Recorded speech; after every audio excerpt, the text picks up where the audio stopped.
If you are just tuning in, want to get you caught up on the huge news that's breaking today. A Fox News alert on what's being called an attempted terrorist attack in New York City during the busiest time of the day. Police are saying a 27-year-old man set off a pipe bomb that was still attached to his body this morning. It happened in an underground passageway near Times Square at the height of morning rush hour. Reports say he was inspired by the Islamic State savages, but law enforcement says he apparently had not had any direct contact with that group. Inspired, not the same as command and control. They're looking into it all. Now the FBI is working with the NYPD to get to the bottom of it. Chief Intelligence Correspondent Catherine Herridge is collecting the facts for us today from Washington. Catherine? Well, thanks, Harris. A short time ago, Fox News confirming that the FBI's Joint Terrorism Task Force is on the scene and working jointly with the NYPD. These units specialize in terrorism cases and combine the resources of 12 government agencies, from law enforcement to immigration agents, as well as NCIS and CID. Meantime, a counterterrorism source who monitors social media tells Fox News there's been no claim of responsibility, though limited ISIS accounts are celebrating, which we have seen in recent domestic terrorist attacks. The device is described as low-tech and strapped to the 27-year-old suspect's body when the NYPD police chief said he potentially detonated the device in that underground passageway at New York's Port Authority. Meantime, here in Washington, the president was briefed, as well as the new Homeland Security Secretary, Kirstjen Nielsen, who was sworn in just less than a week ago as the 6th Secretary of Homeland Security.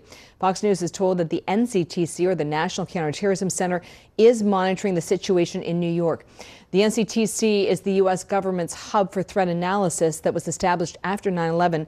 And now that they've got the identification on the suspect, the NCTC is now running the name through their data holdings, and that includes the watch list.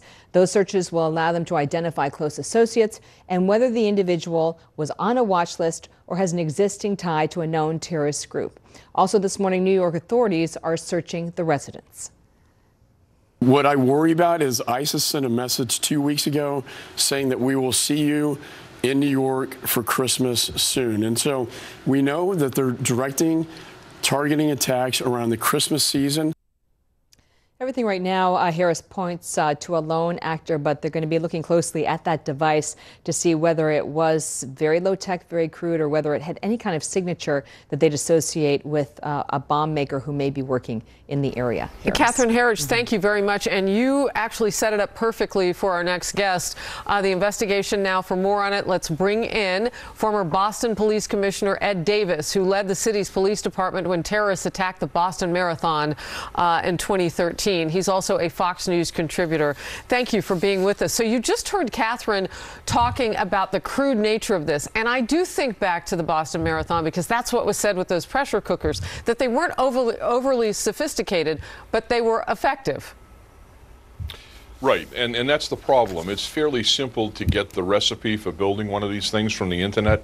And as we saw in the marathon, even though they're low-tech devices, they can be very, very effective in killing and hurting people and causing chaos, which in this particular case was probably the secondary aim of the suspect. If he detonated that device inside that small walkway, the possibility of people trampling themselves was very high, and those are injuries that account beyond the explosion. Wow, that's a really good point. And it also brings me to the idea that, you know, you keep hearing the word lucky talked about today. Lucky, I like to say blessed, whatever the situation. But what does that have to do with what we're actually doing to catch these guys before they happen? Because what I've heard you say time and time again is something like this, you cannot predict it. You almost can't prevent it. So then luck has to play a role? Well, luck is it's always good to have luck on your side, but the truth is we can't settle for that as a strategy. The NYPD has the best intelligence operation of any police department in the world. They're plugged in all of the places where these guys are operating from. You have the Hercules teams that are out in Lower Manhattan that are a show of force. You see one there on the screen right now. All of these things join together to give us the air of invulnerability, if you will. That's what we're trying to project to people who think that they're going to do something like this. Unfortunately, because there's no security at these locations, just sort of a surveillance of the crowds going by, you can sneak a device in here and it can cause enormous panic and chaos. real quickly before I let you go, the day after the Boston bombing, I can imagine that all the focus was on then, looking at other sites around the city. That's what we're being told is happening here in New York. It's the height of the holiday season. We have a lot of people congregating, not just in Times Square, but Rockefeller Center to see the tree, so on and so forth.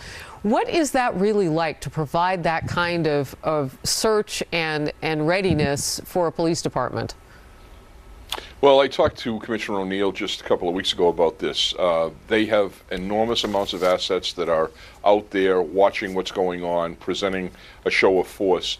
But the truth of the matter is, as Congressman McCall just said, there are threats.